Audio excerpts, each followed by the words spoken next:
Daniel Percival. I'm the executive producer of Man in the High Castle, or one of them at least.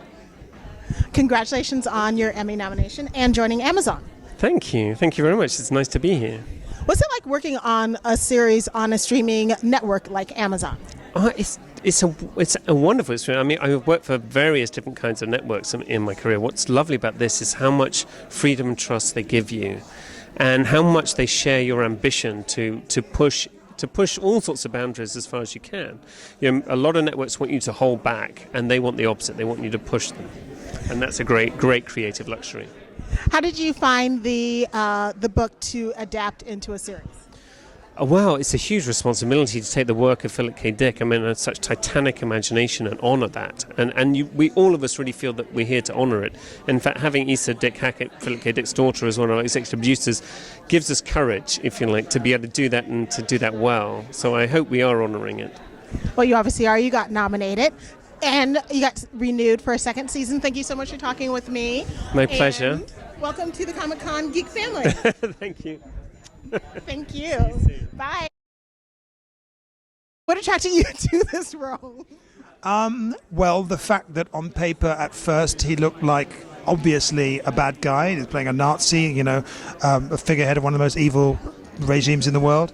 But he's a very conflicted, very complex, very interesting man who has good qualities, because we're talking about an alternative history. If it had been our history and not the alternative history, what would he have been? I think he might have been a good man, and playing that conflict, that confusion, and being given the chance to do it over hopefully a long period, it's a great chance for me. So what has been your favorite episode of the 2 seasons? Gosh, that's a really tough one. I don't really have a favourite episode. I have favourite moments.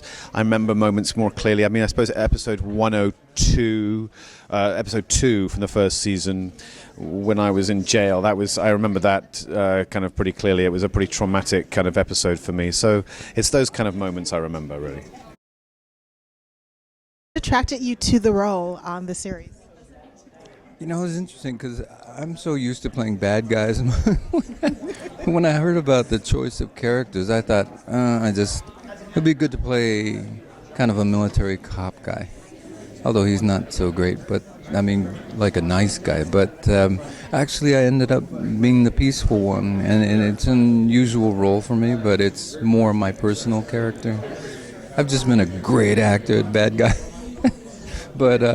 But the good guy stuff is naturally who I am, so it's a great opportunity to make the bridge.